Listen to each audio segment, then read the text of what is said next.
आणि आता आपण ही जी दृश्य पाहतो आहोत, अजित पवार हे वैष्णवीच्या घरी पोहोचलेले आहेत। वैष्णवी कसपटे कुटुंबियांच्या भेटीसाठी अजित पवार दाखल झालेले आहेत। त्या ठिकाणची ही थेट दृश्य सध्या आपण पाहतो आहोत।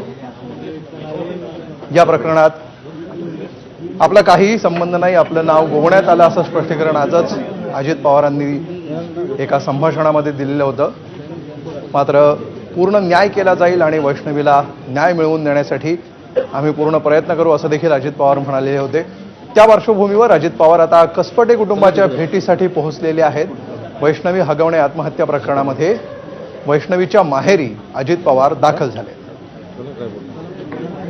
अधिक माहिती घेऊया आमचे प्रतिनिधी नाजिब मुल्ला यांच्याकडून। नाजिब, वैष्णवी हगवणे तिचा मृत्यू 16 मेला झालेला होता आणि यातले आरोपी जे होते ते अजित पवार गटाचे पुण्यातले मुळशी तालुक्यातले ज्येष्ठ पदाधिकारी राजेंद्र हगवणे आणि त्यांचं कुटुंबीय होतं आणि त्याच्यामुळं सुरुवातीपासून अजित पवारांचं नाव या प्रकरणामध्ये चर्चेत होतं। मात्र अजित पवारांनी वेळोवेळी या ठिकाणी माझा यामध्ये हस्तक्षेप नाहीये, माझा यात काही संबंध नाहीये असं त्यांनी स्पष्ट केलं होतं। आणि आज जे 7 दिवस फरार असणारे आरोपी राजेंद्र हगवणे आणि सुशील हगवणे हे सापडले आणि त्यानंतर आपण बघतोय उपमुख्यमंत्री अजित पवार स्वतः या ठिकाणी कसपटे कुटुंबियांच्या घरी पोहोचलेले आहेत आणि ते कुटुंबियांचं सांत्वन करतायत। इतकंच नव्हे तर इत्तंभूत माहिती अजित पवार घेण्याचा प्रयत्न करणार आहेत, कारण गेली 4-5 दिवस झालं माध्यमांनी हा विषय जो आहे तो ज्या पद्धतीने उचलून धरलेला आहे आणि त्यानंतर तपासाला ज्या पद्धतीनं वेग आला आणि यामध्ये केंद्रस्थानी अजित पवार वेळोवेळी आपल्याला असल्याचं पाहायला मिळालं।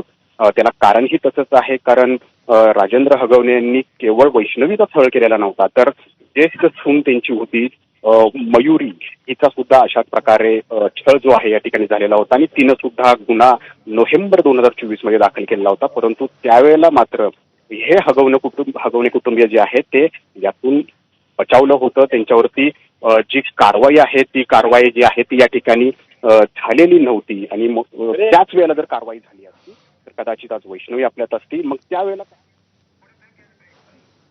निश्चितपणे अजित पवारांच्या या भेटीवर नाजिब आपलं लक्ष असेल।